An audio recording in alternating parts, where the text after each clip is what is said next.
Like most things in life, there's definitely more than one way to become a registered nurse. And so if you're now sitting and asking yourself if you should become an LPN or an LVN before becoming an RN, then stay tuned because we're going to discuss that particular question and also look at what options might be available to you.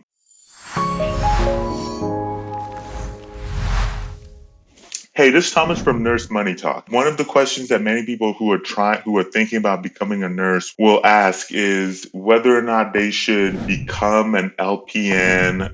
a licensed practical nurse, or an LVN, a licensed vocational nurse, before they actually become a registered nurse. So I think it's important to note that there are four, what I would consider four main ways to become a registered nurse: the ADN to RN route, the 4-year BSN, the accelerated BSN route, and then of course the LPN to RN route. While each one I think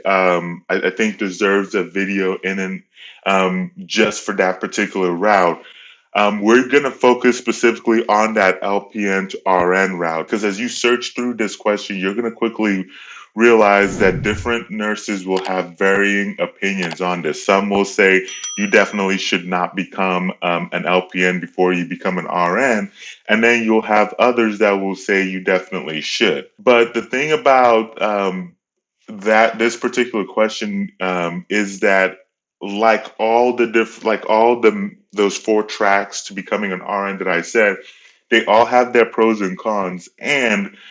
those pros and cons are really going to show themselves based on what's going on in your particular situation. So if you're looking at the LPN to RN route, you really kind of have to ask yourself, what is your major goal for becoming an RN? Because the thing is, like, if you're looking at the LPN to RN and just getting straight to your ADN or your BSN to become an RN, it's probably going to take less time and less money for you to just hop and just go straight to an RN as opposed to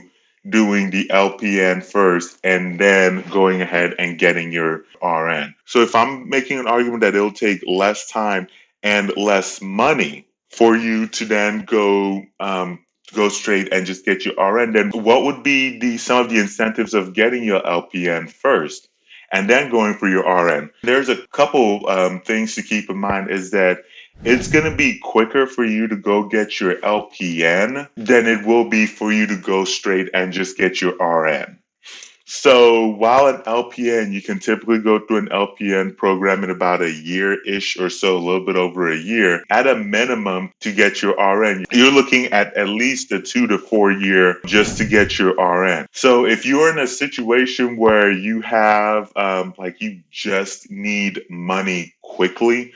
like maybe you're a single mom or a single dad or just whatever your life circumstance is that you just want to be able to get schooling done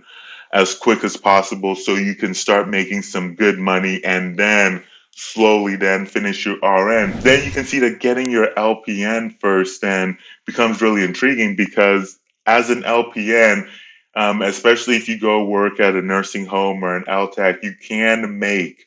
really good money, especially if you're in a situation where you don't have like a degree to fall back on. Another thing about the LPN to RN route that's probably worth mentioning is that if you're not 100% sure whether or not you like the nursing profession or working in healthcare, then actually going through and getting your LPN first might actually be the best way to go because at that point, you'll have less time and less money invested than if you were to go straight and get your RN. The last thing I'm going to mention is that keep in mind that if you are wanting to do something related to leadership or related to getting an advanced practice degree, like you're a nurse practitioner or your CRNA or something like that, then going straight for your RN will be the most ideal situation because that gets you closer to being able to apply to those masters and DNP schools. And like I mentioned before, relatively speaking, it will be cheaper, less time involved if you go straight to your RN than stopping off at your LPN and then going for your RN. Given everything I just said, you can see how, given your personal circumstances, which one you should do is really going to vary. If you need to get to work quickly, like you have like kids or something like that, then considering going to the LPN route, which allows you to start working quicker, might be your best bet. And then that way, then you can slowly complete your RN. If you don't have those dependents, and you're looking at getting your advanced practice degree, or you're just wanting a route that just overall will take less time and money to become an RN, then you can see then that just going straight to the RN and skipping the LPN route will most likely be the best thing in your situation. One other note, just kind of like as a random note, I do want to mention is that if you are looking for schools, whether that be LPN, LVN, or RN schools, you can search for schools on our site at nursemoneytalk.com/schools. And then you can then just input what school you're looking for, what area, what online, not online, and then it'll give you out a list of schools, and then you can even have it to where they'll contact you. So once again, that's nursemoneytalk.com/schools. Thank you so much for watching this video, and I will catch you very soon in the next one.